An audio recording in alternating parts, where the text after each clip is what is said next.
ఈ వీడియోలో మనం బేసిక్స్ ఆఫ్ ఫ్లటర్ అనేది ఎందుకు నేర్చుకోవాలి, అసలు ఫ్లటర్ అంటే ఏంటి అని దాని గురించి తెలుసుకుందాం. ఫ్లటర్ అనేది ఒక ఫ్రేమ్వర్క్. దీంట్లో యూజ్ చేసేది డాట్ అనే ఒక ప్రోగ్రామింగ్ లాంగ్వేజ్. దీన్ని బేసిక్గా ఎందుకు యూజ్ చేస్తారంటే ఏంటంటే మొబైల్ యాప్స్ క్రియేట్ చేయడానికి, వెబ్ డెవలప్మెంట్ యాప్స్ అంటే వెబ్ యాప్స్ క్రియేట్ చేయడానికి, విండోస్ అప్లికేషన్స్ క్రియేట్ చేయడానికి అండ్ డిఫరెంట్ అప్లికేషన్స్ క్రియేట్ చేయడానికి ఇది యూజ్ చేస్తారు. ఇప్పుడు క్లియర్గా వన్ బై వన్ తెలుసుకుందాం. అసలు ఫ్లటర్ అంటే ఏంటి? Flutter is an open source UI framework developed by Google ద్వారా డెవలప్మెంట్ అయిన యూఐ ఫ్రేమ్వర్క్. అంటే మన ఫ్రంట్ అండ్ యూఐ ఫ్రేమ్వర్క్ ఇది ఒక ఓపెన్ సోర్స్ అంటే ఫ్రీ అనమాట. Free UI framework design by Google. It allows developers to build applications for Android, iOS, web, Windows, Mac OS and Linux. అంటే Android ఫోన్స్కి, Apple ఫోన్స్కి, వెబ్కి, విండోస్కి. మ్యాక్ అంటే మనకి యాపిల్ ఫోన్స్ ఉంటాయి, అండ్ లినక్స్ అంటే మనకు ఆపరేటింగ్ సిస్టమ్స్ ఉంటాయి కదా. విండోస్ కూడా ఆపరేటింగ్ సిస్టమ్స్ లైక్ మనం యూజ్ చేసిన కంప్యూటర్స్ అలాంటివి. ఏమైనా అప్లికేషన్స్ రాయడానికి కానీ, ఏమైనా వర్క్ దాంట్లో ఉన్న అప్లికేషన్స్ రన్ చేయడం కానీ ఇది ఉపయోగపడుతుంది అనమాట. Flutter apps are been written in డాట్. ఏ ప్రోగ్రామింగ్ లాంగ్వేజ్ ఇందాక చెప్పాను కదా, ఫ్లటర్ యాప్స్ అనేవి డాట్ అనే ప్రోగ్రామింగ్ లాంగ్వేజ్ వల్ల ఇవి మనం ఫ్లటర్ యాప్స్ అవి కానీ ఫ్లటర్ అనేది మనం యూజ్ చేస్తామంటాం. అసలు ఏంటంటే ఫ్లటర్ అనేది ఒక ఫ్రేమ్వర్క్. దాంట్లో యూజ్ చేసే ప్రోగ్రామింగ్ లాంగ్వేజ్ వచ్చి dot. A modern strong type language also develop by Google. ఈ డాట్ అనేది కూడా గూగుల్ ద్వారానే డెవలప్మెంట్ చేశారు. సో అసలు ఈ డాట్ అంటే ఏంటి? ఓకే, ఇప్పుడు మనకి ఏం తెలిసింది? ఫ్లటర్ అనేది ఒక ఫ్రేమ్వర్క్. డాట్ అనేది దాంట్లో యూజ్ చేసే ఒక coding language, I mean programming language. So ఇది ఎలాంటి programming language? Object oriented programming language. మనం కొన్ని నేర్చుకున్నాం కదా, ఏంటి మన క్లాసెస్లో నేర్చుకుంటాం. Python is a one of A programming object oriented programming language. Java is a object oriented language in programming language. అలాగా డాట్ అనేది కూడా ఒక object oriented strong typed programming language అనమాట. ఇదేంటంటే మనకి ఇక్కడ ఈ ప్రోగ్రామింగ్ లాంగ్వేజ్ ఎందుకు ఉపయోగపడుతుందంటే మనకి బెటర్ యూఐని డిజైన్ చేయడానికి కోసం ఉపయోగపడుతుంది అనమాట. సో మనం దీన్ని ఫ్లటర్ని యూస్ చేసి ఏమేమి డిజైన్ చేయొచ్చు? ఇందాక చెప్పినట్టే మొబైల్ యాప్స్ని డిజైన్ చేయొచ్చు. That can be help for both Android and iOS, web apps, desktop apps, real world projects.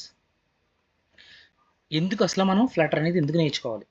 ఇప్పుడు ఫర్ ఎగ్జాంపుల్ ఏమవుతుందంటే, ఇప్పుడు నేను నా దగ్గర ఒక కోడ్ ఉంది. ఫర్ ఎగ్జాంపుల్ నేను ఫ్లటర్ని కాకుండా నేను వేరే like for example react native అనే ఒక లాంగ్వేజ్ ఉంది. ఇప్పుడు దాంట్లో రాయాలనుకోండి, నేను ఏం చేస్తాను? ఆండ్రాయిడ్కి ఒకసారి, ఐఓఎస్కి ఒకసారి సెపరేట్గా రాయాలి. లేకపోతే వేరేది ఏదైనా కొన్ని కోడ్స్ ఉన్నాయంటే ఏంటంటే ఐఓఎస్కి ఒకలాగా, విండోస్కి ఒకటి, అలా విడివిడిగా రాయాలి. అంటే మనం దేనికి యూజ్ చేస్తామో దానికి సెపరేట్గా రాయాలి. ఫ్లటర్ ఏం చేస్తుందంటే సింగిల్, ఇప్పుడు ఆండ్రాయిడ్ కానీ, ఐఓఎస్ కానీ, వెబ్కి కానీ, డెవలప్మెంట్ కానీ, డెస్క్టాప్ కానీ ఎక్కడికి కూడా సింగిల్ కోడ్ బేస్ ద్వారా, అంటే ఒకసారి రాసి దాన్ని ఎక్కడైనా యూజ్ చేసుకోవచ్చు. డిఫరెంట్ కోడ్ బేస్ అవసరం లేదు. ఇంకోటి ఏంటంటే ఇప్పుడు ఏదైనా ఒక కోడ్లో చేంజ్ చేస్తే అది వెంటనే మనకి చేంజ్ కనిపిస్తుంది. దానికోసం మళ్ళీ యాప్ని మొత్తం రీస్టార్ట్ చేయాల్సిన అవసరం లేదు. అంటే డెవలప్మెంట్లో ఇది మనకు బాగా యూజ్ అవుతుంది.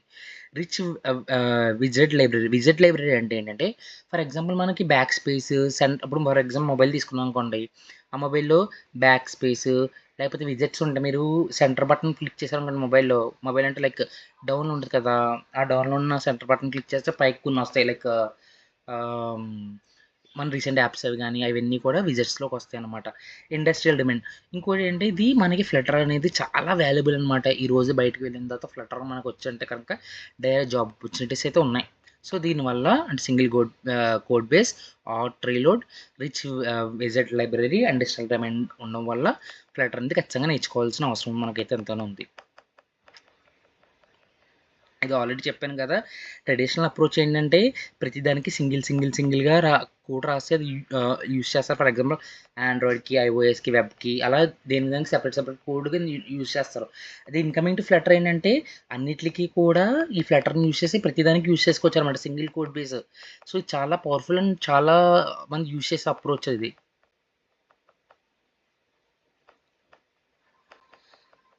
విజిట్స్ అంటే ఏం కాదు. ఫర్ ఎగ్జాంపుల్ ఇందాక విజిట్స్ అంటే ఫర్ ఎగ్జాంపుల్ టెక్స్ట్ని కానీ, బటన్స్ కానీ, ఇమేజెస్ని కానీ, రోస్ని, కంటైనర్స్ని ఇవన్నీ కూడా మనం ఈ విజిట్స్ అన్నిటిని కూడా ఇచ్చి చేయొచ్చు ఈ ఫ్లటర్ వల్ల అని చెప్తున్నారు. అండ్ అలాగే దీంట్లో కూడా స్టేట్‌లెస్, స్టేట్‌ఫుల్ అనే విజిట్స్ ఉంటాయి. అవి మనం ఏంటంటే ఇవన్నీ కూడా మనం ఇప్పుడు మనం ప్రోగ్రామింగ్ చేస్తూ ఉండే కొలది కూడా మనకు అర్థమవుతుంది ఏమేమి ఉంటాయి ఏంటని. అండ్ ఈ స్టేట్‌ఫుల్ విజిట్స్‌లో మనం ఏంటంటే like counter apps, login forms, shopping carts, like buttons, check boxes ఇలాంటివన్నీ కూడా యూఐని క్రియేట్ చేయొచ్చు.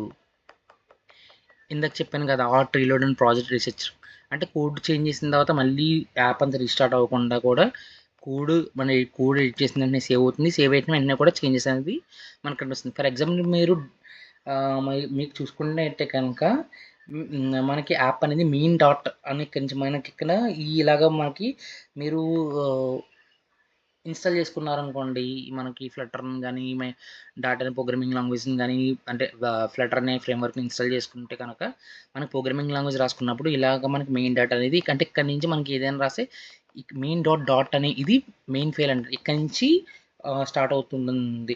ఫర్ ఎగ్జాంపుల్ మనం ఏదైనా వెబ్‌సైట్ చూసామనుకోండి, దానికి index.html అనేది మెయిన్ ఫైల్.